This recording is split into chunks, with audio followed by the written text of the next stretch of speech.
இயேசுவை இறைமகனாக பார்க்கவில்லை, ஒரு தச்சன் மகனாகவே பார்த்தார்கள். இயேசு உலகமெங்கும் அற்புதம் செய்தாலும் சொந்த ஊர்க்காரங்க புறக்கணித்தாங்க. அதுதான் இன்னைக்கு நற்செய்தி. எல்லாரும் வியப்படைந்தார்கள்.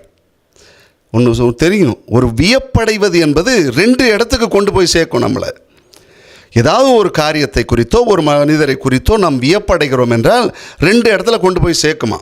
ஒன்று, அவர்கள் மேல் மரியாதை வரும், கூடுதலாக வியப்பும் மரியாதையில் கொண்டு வந்து சேர்க்கும். அல்லது அடுத்தவங்களை இளக்காரமாக பார்க்க வைக்கும். இன்றைக்கி அதுதான் நடக்குது. இயேசு கிறிஸ்துவை இவர்கள் எப்படி பார்க்கிறார்கள்? அலட்சியமாகவும் நம்பிக்கையின்மையிலும் பார்க்கிறார்கள், இளக்காரமாக பார்க்கிறார்கள், தச்சன் மகளாக பார்க்கிறார்கள். ஒன்று சொல்லி கேள்விப்பட்டிருப்பீங்க, ஃபெமிலியாரிட்டி பிரீட்ஸ் கண்டெம்ப்ட்னு. பழக்கத்தினால் வரும் அலட்சியம் என்பது இதுதான். அருகாமையில் இருக்கிறவர்களுடைய திறன், வளர்ச்சி, அவர்களுடைய மேன்மை, உயர்வு, இதை அங்கீகரிப்பதற்கு நாம் முன் வருவதில்லை. உடனே என்ன சொல்லிடுவோம் தெரியுமா? எனக்கு அந்த சின்ன பையன் அப்போலேருந்து தெரியுமே, ரொம்ப சின்ன பையன், அப்போ நல்லா தெரியும், இவங்க கூடலாம் நம்ம என் கூடலாம் இருந்தவன் தானே, அப்போ சின்னவன் தானே. அதோடு இல்லை, நான் படித்த ஸ்கூலில் அவனா ரொம்ப எனக்கு ரொம்ப ஜூனியர் அப்படிலாம் சொல்லுவாங்க. அது மாதிரி இயேசுவை இறைமகனாக அவர்கள் யாரும் பார்க்கல, சாதாரண தச்சன் மகனாகத்தான் பார்த்து கொண்டிருந்தார்கள். ஒரு ஊர், அந்த ஊரில் ஒரு நடுவில் ஒரு பாறை கிடந்தது. அந்த பாறை கிடக்குது, எல்லோரும் போய் ஏறி விளாட்றாங்க, குப்பை கொட்டுறவங்களாம் கொட்டுறாங்க, விலங்குகளெல்லாம் ஏறி பார்த்து அசிங்கம் பண்ணிட்டு கிடந்தது. ஒரு பாறை அப்படியே கிடந்தது. எல்லோரும் பார்த்துட்டு இது ஒன்றுக்கு உதவாத பாறை சும்மா கிடக்குது அப்படின்னு கிடந்தாங்க. அந்த பகுதியாக ஒரு சிற்பி வரார். சிற்பி அந்த பாறையை பார்க்குறார். பார்த்த உடனே அந்த சிற்பி அந்த இடத்தெல்லாம் அந்த கல்லெல்லாம் சுத்தம் பண்ணி, பாறையை சுத்தம் பண்ணிவிட்டு அதில் உளியும் சுத்தியும் எடுத்து வச்சுக்கிட்டு வேலை ஆரம்பிக்கிறார். கடினமான உழைப்பு.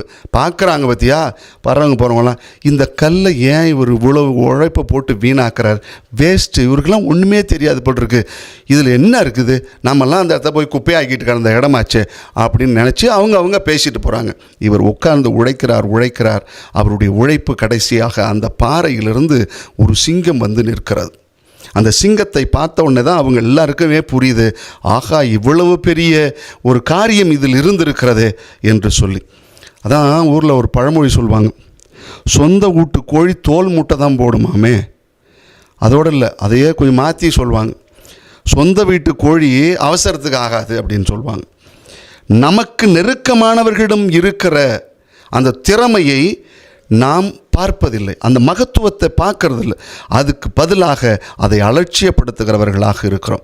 ஒரு இளக்காரமாக பார்க்கறது, அலட்சியமாக பார்க்கறது, நம்பிக்கையின்மையோடு பார்க்கறது, இது எல்லாமே நம்மை வாழ்வில் வெற்றி அடைய பயன்படாத ஒன்று. வியப்பு ஒன்று நம்மை மரியாதைக்கும் மேன்மைக்கும் கொண்டு செல்ல வேண்டும். எதையும் இளக்காரமாக பார்க்கக்கூடாது, யாரையும் அலட்சியமாக பார்க்கக்கூடாது, அலட்சியப்படுத்துகிறவர்களாகவும் இருக்கக்கூடாது.